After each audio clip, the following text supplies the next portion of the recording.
Bienvenidos a Hablemos, un espacio con voces especializadas en ciencias sociales y humanidades, historia, antropología, literatura, estudios políticos e internacionales, agua y sociedad. Divulguemos la ciencia. Ya comienza Hablemos. Hay un episodio en la historia reciente de nuestro país que se le conoce como la Guerra Sucia. Hoy vamos a platicar con el doctor Francisco López Bárcenas, quien trae bajo el brazo un nuevo libro en el que recupera la historia de un personaje precisamente que vivió en este contexto. Vamos a platicar de él y sobre él. Bienvenidos, bienvenidas, comenzamos. Durante los años 70, México atravesó uno de los capítulos más dolorosos de su historia reciente, la llamada Guerra Sucia. Un periodo marcado por la represión del Estado mexicano contra los movimientos sociales, estudiantiles y campesinos que exigían justicia y democracia. Miles de personas fueron perseguidas, encarceladas o desaparecidas por alzar la voz. Entre ellas se encontraba Wenceslao José García, un joven originario de Oaxaca comprometido con las causas sociales y con la idea de un país más justo. Su historia es una de las muchas que fueron silenciadas, pero también una de las que hoy buscan ser contadas para recuperar la memoria. A través de testimonios, archivos y trabajos de investigación, se reconstruye su vida y su desaparición como parte de una lucha más amplia por la verdad, la justicia y la dignidad de las víctimas. Recordar a Wenceslao es recordar a todos los desaparecidos de aquellos años y reconocer que el silencio también forma parte de nuestra historia. ¿Qué tal? ¿Cómo están? Bienvenidos. Hoy vamos a platicar de una serie de movimientos que hubo en los años 70. A esta serie de movimientos se le conoce como la Guerra Sucia. En nuestro país hay todavía muchos episodios que no se han tratado del todo y muchos personajes que todavía siguen en el anonimato. Hoy vamos a hablar de uno de ellos y hemos invitado al doctor Francisco López Bárcenas, que ustedes lo conocen, está en el programa Agua y Sociedad y creo que lo de hoy tiene que ver mucho con esa sociedad de los años 70 y que ha impactado hasta nuestros días para entender un poco lo que ocurre en algunas zonas todavía del país y entender por qué somos lo que somos. ¿Cómo está? Bienvenido. Muy bien, muchas gracias de estar nuevamente por acá. A ver, cuéntenos, hoy vamos a platicar de Wenceslao José García. ¿Quién es? ¿Cómo llegó a él? ¿Por qué le interesó este personaje? Sí, muchas gracias. Bueno, Wenceslao José García es un mixteco de Oaxaca. Como decías al principio, él fue víctima de la Guerra Sucia en los 70s. Bueno, la historia de Wenceslao a mí me llamó la atención porque recordarán que en octubre del 2021 el presidente Andrés Manuel López Obrador creó una comisión de la verdad que se abocara a buscar a los desaparecidos de esa guerra sucia. De hecho, desde los 60 hasta los 90 abarcaba. Como parte de ese esfuerzo, el Archivo General de la Nación abrió los expedientes que había de esa época y así fue como yo conocí a Wenceslao. La verdad a mí me llamó muchísimo la atención, un mixteco de allá, estoy hablando de lo más alto de la Sierra Mixteca, como a 3,000 metros de altura sobre el nivel del mar. Todavía ahorita es muy pobre, muy caciquil, imaginen esas épocas. Me llamó muchísimo la atención y pues con los compañeros que estaban en la comisión, algunos fui buscando, me acerqué a sus familiares y llegué a una cosa que a mí me sorprendió muchísimo. Fue uno de los más activos revolucionarios de esa época, de los más activos. Y me llamó más la atención otra cosa, ¿y por qué de él no se sabía absolutamente nada? Bueno, pues comencé a indagar, debo decir que llegué a revisar como unos 15 expedientes de distintas personas, incluidos la de él, compañeros de él, que fueron torturados, que fueron obligados a confesar cosas y que hablan de él, ¿no? pude hacer entrevistas con algunos compañeros de él, de esa época, que sobreviven, algunos de Chihuahua, algunos de Sonora, algunos de Michoacán, algunos de la Mixteca, varios de la Mixteca también.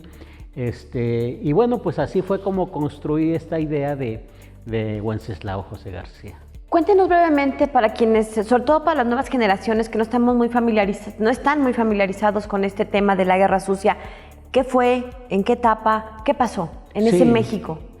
Sí, bueno, si quiere comenzamos en 1917, dicen que termina la Revolución Mexicana, comienza un gobierno revolucionario que se va a mantener, bien o mal, se va a mantener, pues, haciendo como cumplir las promesas de la revolución que estaban en la Constitución de 1917, justamente el reparto de tierras, el acceso a la educación, el derecho para los trabajadores, esas demandas sociales, pero ya para los 60 esto ha cambiado muchísimo. Ya el país se ha derechizado bastante, la burguesía mexicana ha tomado el control, Estados Unidos tiene mucho control de la economía y de la política mexicana, a nivel internacional, ha pasado la Segunda Guerra Mundial, hay una cosa ahí, una idea que se le llamó el macartismo, de perseguir, de hostilizar, de ningunear a todos los que tuvieran ideas progresistas, y pues el país se va derechizando mucho. Eso hace que pues los sectores sociales vean afectados muchas de sus demandas que habían tenido, muchos de los derechos que habían ganado. Los sindicatos son reprimidos en México, los maestros, los médicos, los ferrocarrileros son reprimidos, pero por cientos, asesinados muchos líderes, y esto que genera un ambiente muy raro, que va a terminar en una matanza el 2 de octubre de 1968 en Tlatelolco. Y ahí para los jóvenes de esa época sintieron que no había ninguna posibilidad de un cambio político o un cambio en la vida de México por vías políticas. Por toda esta represión. Sí, y se fueron a la guerra muchísimos. A la guerra muy clandestina. A la guerra de guerrilla. Muy subrepticia. Sí, a la guerra de guerrilla, sí, hubo muchísimos movimientos armados. Uno de los primeros, porque fue de los primeros, se volvió muy famoso, el asalto al cuartel en la Ciudad Madera, en Chihuahua, el 23 de septiembre del 65, pero hubo también el Partido de los Pobres en Guerrero, la Asociación Cívica Nacional Revolucionaria en Guerrero también, los lacandones, los guajiros, muchísimos, el Frente Urbano Zapatista, hubo muchísimos movimientos armados de esos, y dentro de esos estaba el MAR, el Movimiento de Acción Revolucionaria, que es donde Wenceslao se va a inmiscuir. Había un ambiente de represión, de persecución en los años 70 y pues muy agudizado particularmente contra los jóvenes y muy polarizado a partir de que también a nivel internacional estaba la Guerra Fría, ¿no? También que polarizaba muchísimo.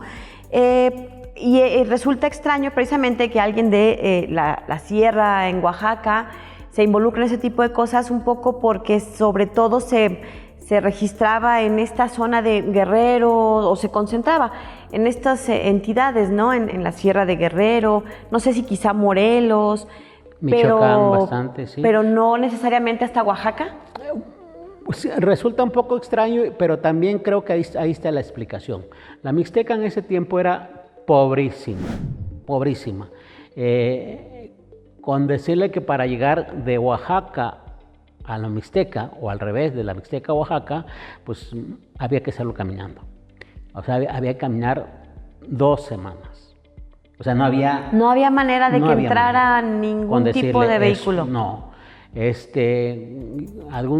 Yo hice muchas entrevistas también a los familiares de él y a vecinos de él allá en su pueblo. Nos decían que ellos prácticamente escarbaban para sacar las raíces de las plantas. ¿Para comer? Sí, para completar la dieta. O sea, era muy pobre la situación, pero el caciquismo era muy fuerte. Esa parte, por ser tan alta, tenía mucha madera. Quienes la apropiaban eran pues eran los ricos de la región, ¿no? Entonces había un ambiente, eso hacía que cuando él sale, que de eso hablaremos creo más al ratito, cuando él sale, dice, claro, pues esto es lo que pasa en mi tierra también. Entonces sí liga él mucho la pobreza en que vivió de niño con la pobreza y la represión que ve después cuando sale a estudiar. ¿Con quién platicó? ¿Qué familiares le sobreviven? ¿Qué le decían? ¿Qué otros rasgos o recuerdos tienen de pues cómo se vivía en esa época? Mira, como te decía, yo vi muchos expedientes, y sí me llamó la atención pues eso que me estás preguntando, como un muchacho de allá llegó a ser uno de los más importantes revolucionarios, y comencé a buscar y me encontré un maestro, el maestro Marcos José García, que aunque lleva los mismos apellidos no tiene nada que ver con ellos. Lo que pasa es que el apellido es muy popular allá, y él me llevó al pueblo. La verdad es que me sorprendí mucho. Yo pensé que iba a platicar nada más con sus hermanos. Pues llego y hay una asamblea. ¿Qué pasó? ¿Qué onda con Wenceslao?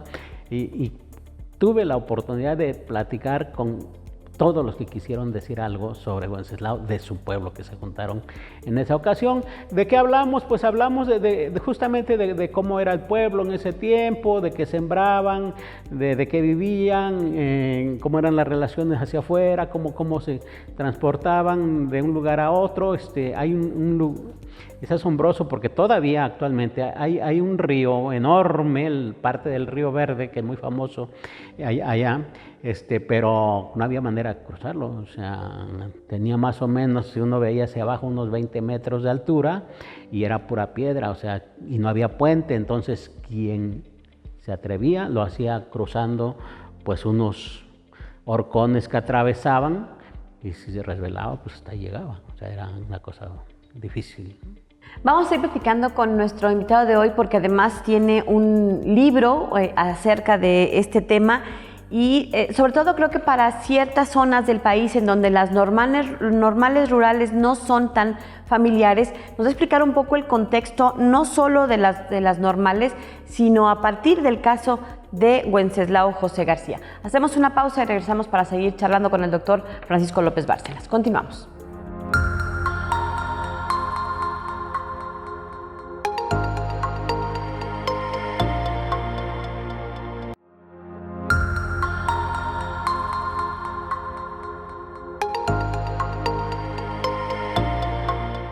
Wenceslao José García, un revolucionario surgido del New Savvy. Así se llama el libro que se presentó el pasado 12 de octubre y que, se estará presentando seguramente en otros espacios a lo largo de las próximas semanas, y que el autor está hoy aquí con nosotros. Cuéntenos qué significa, por qué es un revolucionario surgido del New Savvy.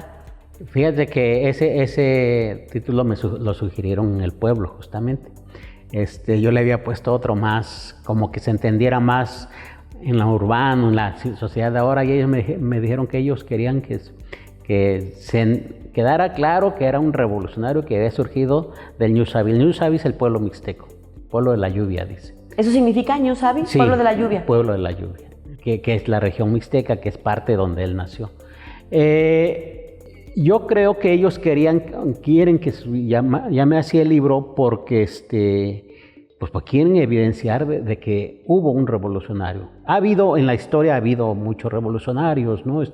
Valerio Trujano en la Revolución, muchos otros mixtecos, pero se saben poco de ellos, muy poco de ellos. Entonces ellos querían evidenciar, yo creo que eso. Ahora, ¿por qué el New Savvy? Él nace un 28 de septiembre del 1951. Como digo, es una familia muy pobre, muy pobre. Pero su papá, Francisco José Zúñiga, se llevaba con un maestro que había llegado a la cabecera municipal, a Santa Cruz y Tundugia. Se llevaba con él, y yo creo que él le dijo: mete a estudiar a tus hijos, no los dejes ahí. Entonces en San José, Zaragoza, que es donde él nace, pues no había primaria completa, había hasta tercer año, segundo año, y su papá decide mandarlo a estudiar al municipio más cercano, que hacían 3 días caminando, que es Chalcatongo. O sea, caminaban 3 días, llegaban, ¿qué? ¿El lunes y ahí se quedaban? Sí. ¿Hasta el fin de semana? Sí. Así era. Entonces, su papá le consigue que un maestro de ahí de Chalcatongo lo arrope, lo deje que viva en su casa, a cambio de que lo ayude con los trabajos domésticos, cuida vacas, les da de comer, le hace la casa, ¿no? Y era una práctica común para esa época para poder estudiar. Tampoco era extraordinario, pero así vivió. Y entonces, le va muy bien a él, muchacho. La primaria, saca el primer lugar en el concurso zonal, se va a México a conocer a Gustavo Díaz Ordaz, le regala unos libros que todavía tienen ahí en su casa, ¿no? Entonces le va muy bien y sus propios maestros le dicen que siga estudiando, pero el siga estudiando no tenía ningún sentido porque primero no tenía posibilidades económicas de hacerlo y después no sabía dónde estudiar. No había tantas carreras ni tantas universidades como ahora. Y uno de sus maestros también le dice, vete a Reyes Mantecón. Reyes Mantecón es un municipio muy cercano a la capital de Oaxaca, los Valles Centrales, en donde estuvo ubicada una normal rural de las que creó Lázaro Cárdenas. Normales rurales que tenían como función, sí, preparar maestros para que enseñaran a los niños, pero también preparar maestros para que se ligaran con las comunidades y les enseñaran oficios para que pudieran salir adelante. En ese tiempo ya estaba formado lo que fue la Federación de Estudiantes y Campesinos Normalistas de México, la FECSUM, muy famosa porque fue muy activista, muy militante, apoyando a campesinos para recuperar tierras. Ya se entenderá que él llega y lo primero que se encuentra es un ambiente muy politizado. Y como buen mixteco, él no entra a la política al principio, él se dedica a estudiar. Va a ser otra vez uno de los primeros lugares. Yo tuve oportunidad de revisar sus calificaciones, no tiene ni un 8. Puros 9 y 10. Era un cuate brillante. Era brillantísimo. Nació en 1951, era muy buen estudiante y vivió una vida muy corta porque... Muy corta, 25 años vivió. 25 años ahí desaparece. Sí. Pero entonces él está estudiando, hay muchos, en Oaxaca la vida en general, pero la vida estudiantil se abarca mucho por regiones, entonces había el grupo de los mixtecos, el grupo de los zapotecos, el grupo de la costa. Entonces los mixtecos lo comienzan a llamar a los círculos de estudio, que vamos acá y que... Bueno, él comienza haciendo programas, maestro al fin, programas culturales, danza, poesía, música, llevan a los pueblos, pues, pero él va viendo la realidad y no se está involucrando, pero yo creo que está pensando mucho. En ese tiempo su hermana María, vive todavía, María José García, estuvo en la presentación, se va con él a Oaxaca para asistirlo, para apoyarlo, se mete a trabajar en casas, haciendo trabajos domésticos. ¿Cuántos hermanos eran? ¿Una familia grande? Era una familia muy grande, eran 10. 10 hermanos. 10 hermanos. ¿Y el pueblo qué tan grande era? ¿Un pueblo chiquito? Era muy pequeño. Apenas unas cuantas caserías. Unas cuantas casas, sí. ¿Y ahora cómo es el pueblo? Ahora ya es bastante grande el pueblo. Ya está más comunicado. Ha crecido mucho, ya está muy comunicado. Bueno, hay carreteras por lo menos para llegar. Ya tiene servicios, agua potable, comunicación de internet, luz. Sí, ya está. Pero a raíz de que lo desaparecen, a él también crece mucho eso. Ahorita me vuelvo sobre eso. Entonces él está en la normal.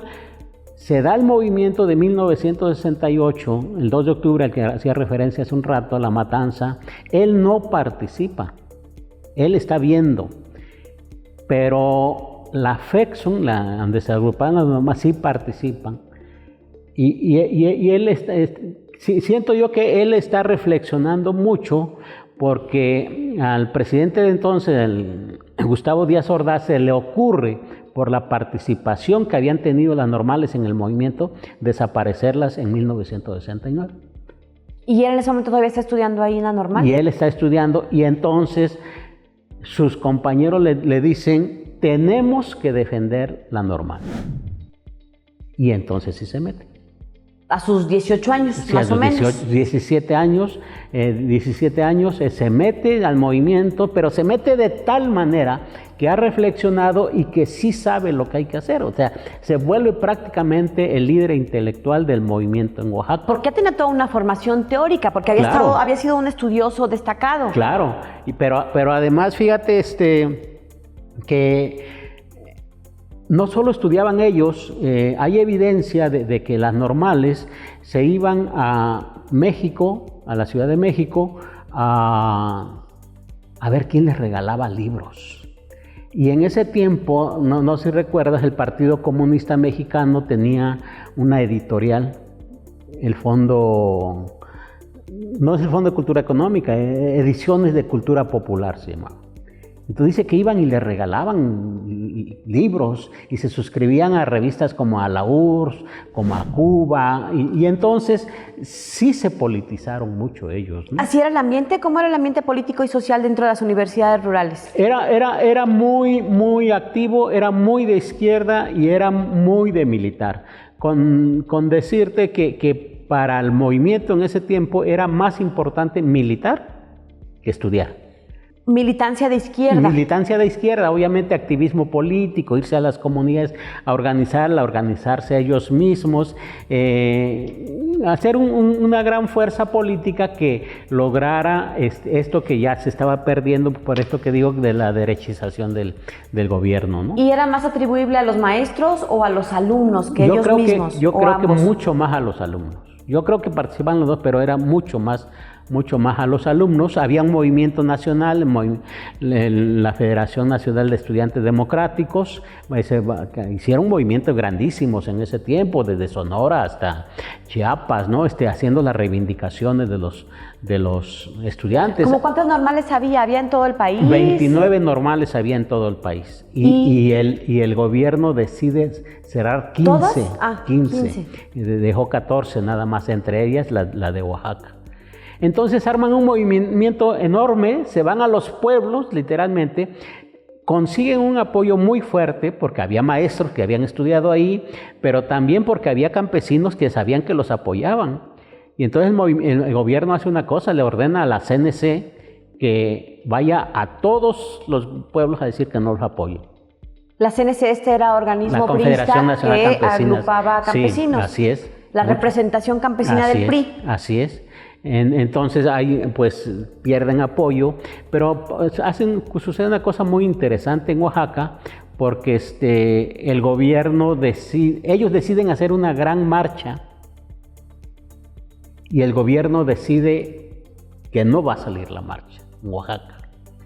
¿Iba rumbo a la Ciudad de México la marcha? No, a la capital, porque ellos estaban en Reyes Mantecón, como a 10 kilómetros fuera de la capital. Y iban a marchar a la capital oaxaqueña. Iban a la capital y el gobierno decide cerrar todas las entradas a Oaxaca. Ahí nos vamos a quedar, espérenme tantito, vamos a hacer una pausa y regresamos para seguir platicando porque esto no termina ahí. Este activismo y este liderazgo del personaje que hoy estamos platicando, de Wenceslao José García, pues va a llegar hasta Corea o algo así. Ahorita les vamos a ir platicando cómo estuvo este episodio. Continuamos.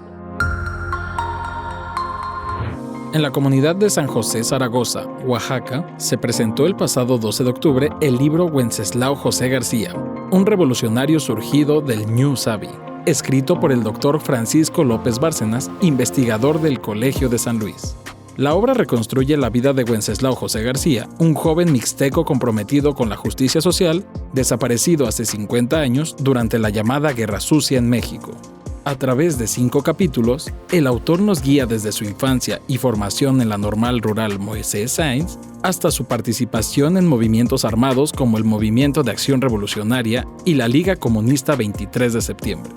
El libro también recupera los nombres con los que Wenceslao se ocultó para continuar su lucha y mencionar cómo tras ser detenido en 1975 fue sustraído de la cárcel de Lecumberri. Hoy, su historia sigue viva en la memoria de su comunidad y en el reconocimiento oficial de que fue víctima de desaparición forzada. Más que una biografía, esta obra es un acto de memoria y justicia, una invitación a no olvidar las voces silenciadas de nuestra historia reciente.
Bien, estamos de regreso y vamos a ir platicando de este personaje, este joven de la Sierra Mixteca, en donde tiene un papel protagónico, es un líder en su región, se suma a todo este activismo, a esta militancia de izquierda desde una normal rural.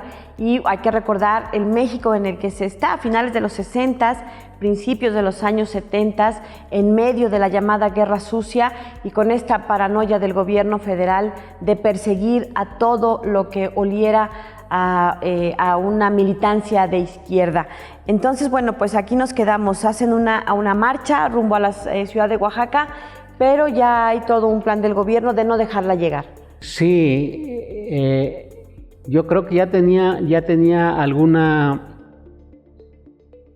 por lo menos algunas ideas de cómo actuar militarmente, porque deciden que sí van a entrar, pero no confrontan a la policía, se dispersan totalmente y entran de a uno por lugares que nunca esperaron que fueran a entrar. Ahí la protesta era contra la intención de cerrar las normales. Sí, que querían que no cerraran la normal.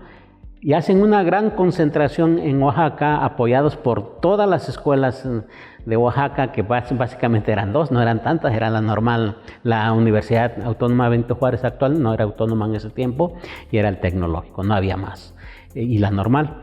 Pero hay muchos comerciantes que los apoyan, hacen una gran marcha. El gobierno estaba en ese tiempo, Víctor Bravo Aguja, que había sido secretario de Educación también a nivel federal, entonces sabía muy bien de qué trataba, los trata muy bien, los recibe, le dice que qué quieren, y le dicen básicamente lo que queremos es que nos apoye, que usted que sabe de esto, a que no cierren la... Y él les dice hábilmente, les dice, muchachos, eso es una decisión que ya tomó el gobierno federal, yo no puedo hacer nada, este es otro gobierno aparte, no puedo intervenir en eso, ya la tomaron. Lo que les ofrezco es las mismas condiciones que tenían en la normal ustedes para que estudien. Es decir, les voy a dar internado, les voy a dar pero a ustedes nada más. Es decir, otras generaciones que vengan ya no, y ellos no aceptan. Prácticamente salieron derrotados ahí, de esa gran marcha. Y yo no sé, yo me imagino que reflexionó mucho, porque en el movimiento había pasado una cosa muy importante, habían llegado mucha gente de esto que decía de la Federación Nacional de Estudiantes Democráticos a apoyarlos. Y dentro de ellos, un día le dicen a él, llegan dos muchachos uno de Guerrero y uno de Michoacán, y le dicen, ¿sabes qué? Nosotros ya estamos convencidos que en este gobierno no hay solución y estamos armando un grupo revolucionario armado. Bueno, no dicen armado, que haga el cambio por las vías que sean, incluida la armada. ¿Y se sabe quiénes eran esos muchachos? ¿Cómo le dijeron? ¿En qué contexto? ¿Cómo investigó eso? ¿Dónnde lo vio? ¿Hay testimonios, cartas? Sí, en los archivos policiales que te digo que pude revisar, en las declaraciones de muchos de ellos hay un Candelario García, es uno, el de Michoacán, el otro no recuerdo su nombre, pero los dos eran normalistas además. Y se acercan a él. Y empiezan a plantearle esta posibilidad de incorporarse a su movimiento revolucionario. Sí. Y él no se sabe si aceptó, parece que sí aceptó en ese momento, pero cuando cierran la normal, a todos los que estaban ahí estudiando normal, porque era secundaria y normal, la secundaria se queda, para todos los que ya estaban en la normal, los reparten en otras escuelas. Para que terminen. Y a él lo envían a Matumaxá, Chiapas, junto con otros. Él ya decide no ir. Ya no va. Mandan sus expedientes, todo pensando que va a ir, él ya no va. Todos van, a excepción de él y otro compañero, Edilberto Hernández, de la Mixteca tampoco. Ya no se presentan. Ya han decidido irse a la guerrilla. Y decía usted que hay un viaje a Corea y que supone que es para prepararse militarmente. Sí, cuando decide separarse de la estudio de normal, él comienza pues, a buscar formas de vivir, comienza a vender libros, comienza casa por casa, en fin, y hasta que un día le dicen... ¿En dónde? ¿En Oaxaca? En Oaxaca. Entonces le dicen, prepárate, vamos a salir, vamos a ir al extranjero. No le dicen a qué, ni a dónde. Y en los registros estos policíacos está ahí ubicado que se va a Corea. Se van a Corea, sí, está ubicado que él tiene 17 años. Está ubicado que va a buscar su cartilla, no se la pueden dar, es menor de edad. Entonces, ¿qué decide? Va a su pueblo, pide un acta de que nació en el 49, 2 años antes, entonces ya es mayor de edad. Mayor de edad, ya tramita su cartilla, tramita lo que sería el pasaporte ahora y se van a Corea. Están muchos los registros, vuelan a Alemania, vuelan a Moscú, en Moscú les dan pasaporte de ciudadanos coreanos, como coreanos vuelan a Corea, van a entrenarse, están 6 meses allá. ¿Pero quién financió todo esto? El gobierno coreano. El gobierno coreano, acuérdate que estaba la guerra, del macartismo, por un lado. La Guerra Fría. Estaba la Guerra Fría, había que posicionarlos. Fueron a Corea porque ellos el movimiento de acción revolucionaria donde él se adscribe o donde se junta pues paramilitar, se formó en Moscú con unos estudiantes que estaban allá en la Universidad del Pueblo Patricio Lumumba, estudiantes de México, ¿no? Entonces ellos sí traían la onda del internacionalismo proletario muy fuerte, y cuando deciden pedir apoyo para prepararse militarmente, primero van a Cuba, que está muy cerca. Pues Cuba estaba de la mano con el gobierno mexicano, lo había apoyado mucho, entonces no les dio apoyo de nada. Entonces se van a la URSS, estaban igual, pero además la URSS estaba en problema ya con otros movimientos, no deciden apoyarlos, pero ellos los conectan con los coreanos. ¿Y hay registro de que estuvo allá? ¿Cuánto tiempo? 6 meses. Hay registros, están los registros, pero además ahí pude entrevistar a muchos compañeros de él que estuvieron en Corea con él, de Chihuahua algunos, michoacanos otros, hombres, mujeres. ¿Que sobreviven ahora? Sí, sobreviven, oaxaqueños algunos, y me dicen que igual, que eran estudiantes dedicados al estudio, y al estudio, obviamente porque era preparación política también, y también táctica, guerra de guerrillas. Sí, demolición de edificios, manejo de armas, todo. Manejo de explosivos. Todo, de eso todo hay registros. Pero además, el movimiento de acción revolucionaria era un movimiento, digamos, que tenía una dirección colegiada, o sea, no había un líder, pues, no había un comandante. Sin embargo, él comienza a resaltar muchísimo hay los registros de que se armaban por cuadrillas, y las cuadrillas formaban pelotones. Y cada uno, eso sí, tenían su comandante, y él llegó a ser de cuadrilla y de de pelotón, perdón. Pero además me dicen que cuando les tocaba visitar así a los sindicatos, tener relaciones con ellos, él era el que daba los discursos, Wenceslao. Porque además estaba pues formado muy en esta teoría política, sí, claro, muy informado. Pero además no terminó la normal, pero sí tenía formación pedagógica. Claro, entonces, era más didáctico quizá. Sí, exactamente. ¿Cuándo regresa a México? ¿Cuáles fueron sus primeras acciones? Regresan a México en el 70, en el mismo 70, obviamente se dispersan. ¿Cuántos estaban allá? Fueron 52, todos se dispersan, nadie sabe a dónde va nadie. Le quedan pues de que después se van a conectar, obviamente el núcleo duro pues sabe dónde están. Entonces, él se va a Oaxaca, igual comienza a buscar trabajo de lo que encuentra, se va a Tabasco, hay registros de que anduvo en Chiapas, en Tabasco, trabajando de peón de albañil, en fin. Pero en marzo del 71, febrero-marzo de 1971, el gobierno descubre que hay un grupo de ellos en Veracruz. Les cae y apresan a casi toda la dirección. Ahí pudo acabarse el movimiento de acción revolucionaria. Muchos de ellos son los que habían estado en Corea. Sí, muchos de ellos habían estado en Corea.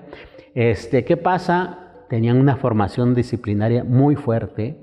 Cada quien comienza a actuar por su cuenta y él ahí comienza sin que lo nombre nadie como dirigente, comienza a agrupar.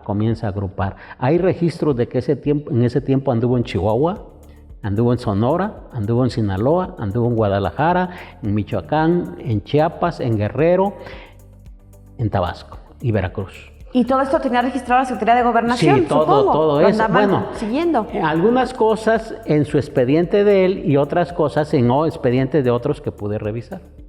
Y entonces los caen en Veracruz, apresan a los líderes. Sí. Y él por su cuenta se mueve para intentar recuperar el movimiento ya sin estos líderes. Sí, junto con otros, evidentemente. Sí. Bueno, vamos a ir a una pausa y regresamos para seguir platicando de esta historia. Y bueno, pues ahora vamos entendiendo un poco, pero ya le preguntaremos en lo particular a nuestro invitado, pues por qué, a qué atribuye, ¿no? Que nunca se supo nada de la biografía de un personaje de esta naturaleza, ¿no? Como Wenceslao José García. Una pausa y continuamos.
Bien, estamos de regreso, estamos platicando con el doctor Francisco López Bárcenas y bueno, pues estamos en medio de esta historia que a mí me ha parecido fascinante de encontrar, de saber de este personaje, Wenceslao José García, un revolucionario surgido del Ñu Sabi. Cuéntenos un poco entonces, él regresa, se dispersan, él trata después de este episodio en Veracruz de ejercer un liderazgo y ir agrupando o reagrupando hacia este intento de una revolución por otros medios. Sí, en el 72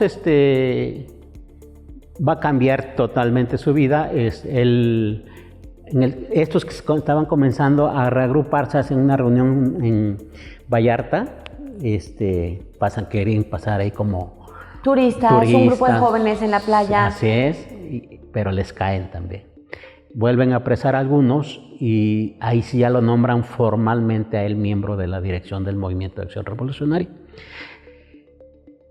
Se tomaba muy a pecho su papel de dirigente y comienzan a hacer una cosa de agrupar a todos los movimientos, los grupos guerrilleros que hay en ese tiempo. ¿Para entonces ya existía la Liga Comunista 23 de septiembre o todavía no? Ahorita la cuento porque él va a tener un papel relevante ahí. Comienza a juntar, a tener relaciones con muchos, los procesos, los guajiros en el norte, Movimiento 23 de septiembre en el norte, pero fundamentalmente se va a reunir con el Partido de los Pobres, con Lucio Cabañas. Van a llegar a acuerdos. Acuerdos es, el MAR les va a dar preparación militar a los del Partido de los Pobres. El Partido de los Pobres va a dejar que difundan las ideas revolucionarias entre ellos. y pues ahí van viendo. Esa fue ¿Hay evidencia de que se entrevista con Lucio Cabañas? Sí, hay mucho testimonio de sobrevivientes, tanto del Partido de los Pobres como del MAR, sí. Hay evidencia, también hay textos de la policía, ¿no? Después, entre todos, muchos grupos van a formar, están intentando agruparse en una sola organización, todos, van a formar una cosa que le llamaron la partidaria. Él va a estar ahí.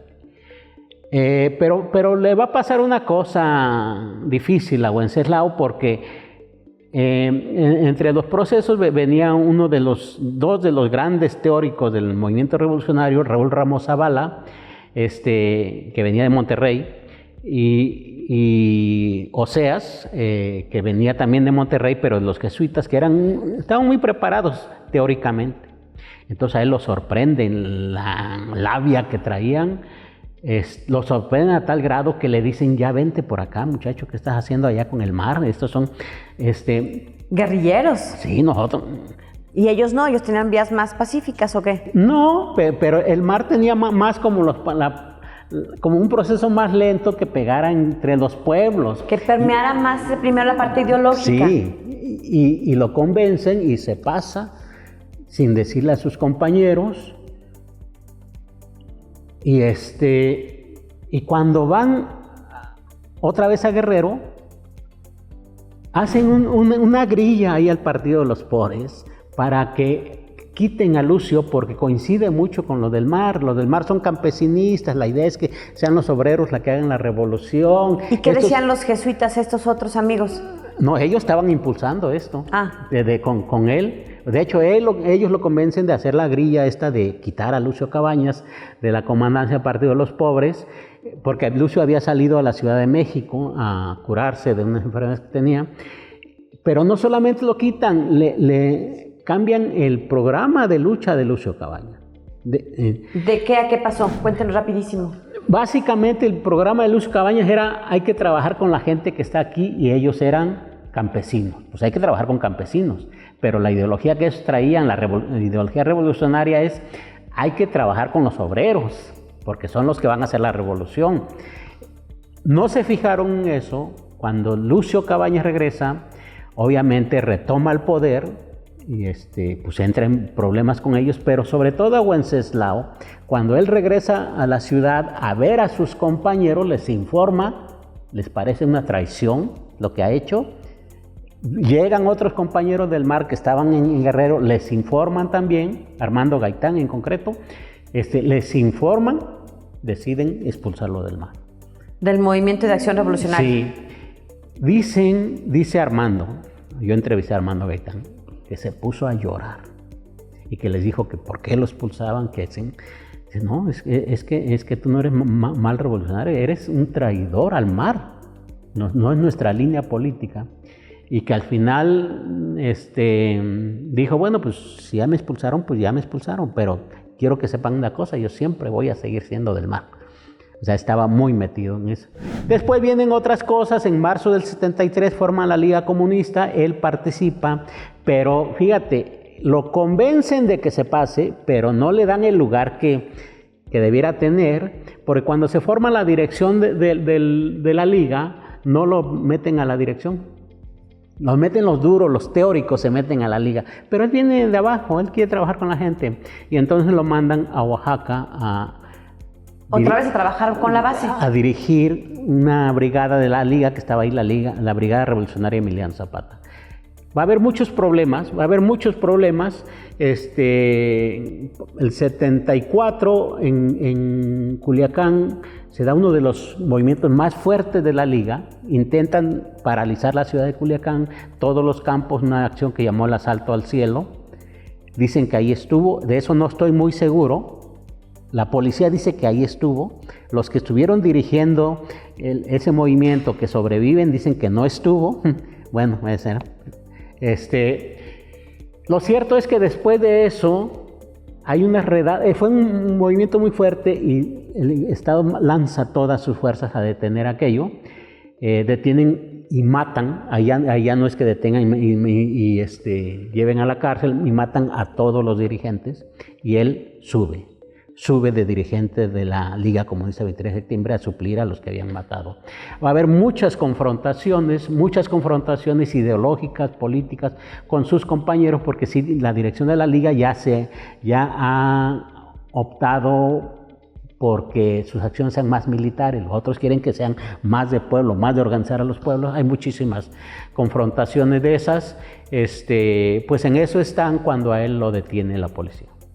¿En qué año lo detienen? Lo ¿Y qué pasa con él? El 11 de octubre del 74 lo detienen en el Parque Hundido en la Ciudad de México porque se pasó en alto y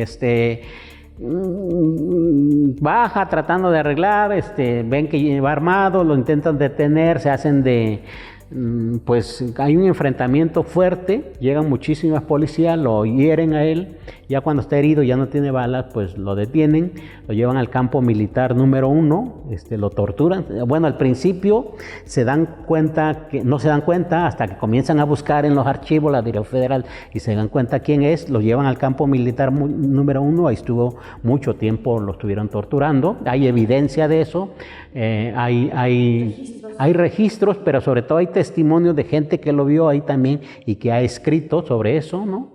Se salvó porque la policía del estado, la policía que lo detuvo, la policía de tránsito, dio parte al Ministerio Público, el Ministerio Público dio parte al juez y el juez requirió al ejército. Eso fue lo que lo salvó. Que no lo desaparecieran en ese momento. Que no lo desaparecieran en ese momento, estuvo ahí. Lo consignan ante tribunales para seguir esta falta. Sí, así es. Y ojo, no lo consignan por todo lo que ya sabían que había hecho, lo consignan por los hechos del 11 de tránsito, lo que querían que saliera muy luego para seguirlo aprovechando, supongo. El proceso se enreda en trámites judiciales. En agosto del 75, un año después, la policía lo saca, lo desaparece. No se sabe dónde fue. Se dice, en el expediente está que un empresario de Guadalajara pagó 2,000 pesos de fianza para que pudiera salir, lo sacan. La verdad es que no es cierto eso, o sea, Guadalajara no podría pagar, era donde más había actuado la Liga, eran los que menos interés tendrían. Pues los desaparecen, viene todo un proceso y hasta ahora que te digo, en octubre se abrió obviamente sus familiares lo buscan por muchas partes, por las maneras que pueden, qué puede hacer una familia estando en la sierra, muy poco, eso. Y ahora que se abrió esta Comisión de la Verdad, pasó una cosa interesante, porque se vuelve a surgir el expediente, pero en el 21, 2 años después creada la Comisión de la Verdad, depuran la lista y lo sacan a él, lo vuelven a desaparecer el gobierno y ya no está en la lista de los que están buscando. Ya no estaba, mucha gente protestó, sus familiares, compañeros sobrevivientes, protestan, lo vuelven a incluir, pero bueno, pues en ese contexto es que hicimos este libro, Lidia. En ese contexto lo presentamos en su pueblo. Fue mucha gente, muchísima gente, autoridades comunitarias, estudiantes, vecinos, pueblos que lo conocieron, compañeros de él de Oaxaca. Pues un recuerdo interesante que después de medio siglo vuelva, por lo menos en el recuerdo con ellos, pues a estar vigente este personaje. ¿A qué atribuye que lo hubieran guardado en el anonimato? ¿Por qué? ¿Por qué no se sabía nada de Wenceslao José García? Esa es una pregunta muy interesante. En menos de un minuto, porque si no nos vamos. Yo creo que pesó mucho que era indígena. Porque los indígenas tenemos una cosa de que todo tiene que ser consensado, colectivo. Y mientras él estuvo en el mar, eso no había problema, porque la mayoría eran maestros, gente de pueblo, entonces sabían qué así era. Pero cuando se liga a los de la Liga Comunista 23 de septiembre, que eran clase media, que eran estudiantes que habían participado en algunas universidades como la UNAM, como el TEC de Monterrey, como la Universidad de Sonora, las normales de Michoacán, ya no eran gente netamente de pueblo, eran clase media que pensaban de otra manera. Y más que conocer la realidad, que me perdonen, pero yo creo que estaba más ideología de lo que había que hacer que lo que les decía la red. Yo creo que por eso se le mantuvo en el anonimato muchísimo tiempo. Bueno, pues se nos terminó el tiempo. Muchísimas gracias, felicidades por este nuevo libro. Muchas gracias. Y bueno, pues nos viene a contar después cuando tengamos el capítulo 2. Claro que sí, con mucho gusto. Y muchas gracias por el espacio. Gracias a usted. Bueno, pues con eso nos despedimos. Muchas gracias por habernos acompañado. Ya sabe que lo estrenamos hoy y mañana ya está en el canal de YouTube de El Colegio de San Luis. Gracias, soy Lidia Huache. Pásela bien. Hasta la próxima. El Colegio de San Luis te invita a los eventos y actividades que se llevarán a cabo durante los próximos días. Te esperamos en el 9º coloquio Lealtad, Complicidad y Traición en Formas Narrativas de la Literatura de Tradición Oral de México, del 22 al 24 de octubre a las 9 horas en la Sala Capitán Caldera del Colsan. Se realizará la presentación editorial San Luis Potosí, Historia, Cultura y Paisaje, el 24 de octubre a las 17 horas en la Capilla de Aranzazú del Museo Regional Potosino de Lina. Consulta los detalles de este y otros eventos a través de nuestra página web www.colsan.edu.mx y síguenos también en nuestras redes sociales.